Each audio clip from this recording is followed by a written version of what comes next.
खबर लबार से अच्छी बारिश के बाद जहां किसानों ने खरीफ फसलों की बुआई तेजी कर दी, वहीं डीएपी खाद की भारी किल्लत ने उनकी चिंताएं बढ़ा दी है। खेत तैयार है, कई क्षेत्रों में 10 से 15% तक बाजरा और ज्वार की बुआई भी हो रह चुकी है, लेकिन पर्याप्त खाद उपलब्ध नहीं होने से किसानों को भारी परेशानियों का सामना करना पड़ रहा है।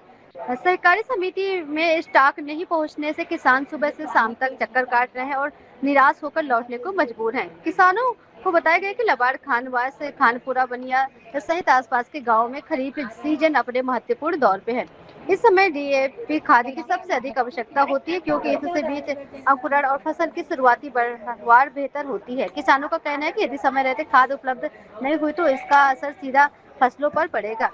खाद की कमी के बीच किसानों ने कालाबाजारी का संकट भी जताई है। उनका कहना है कि यदि वितरण व्यवस्था पारदर्शी नहीं रही तो वास्तविक जरूरतमंद किसानों तक खाद पहुंचाना और मुश्किल हो जाएगा। किसानों ने प्रशासन से वितरण व्यवस्था की निगरानी बढ़ाने और सभी समितियों में समान रूप से आपूर्ति सुनिश्चित करने की मांग की गई है।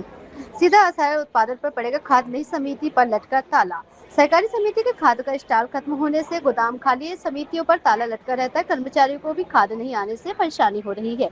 किसान घंटों तक इंतजार करने के बाद भी खाली हाथ लौट रहे हैं। कई किसान ट्रैक्टर और मोटरसाइकिल से दूर दराज की समितियों का रुख कर रहे हैं। ग्रामीणों का सवाल यह है कि बारिश के मौसम से पहले पर्याप्त स्टॉक की व्यवस्था क्यों नहीं की गई।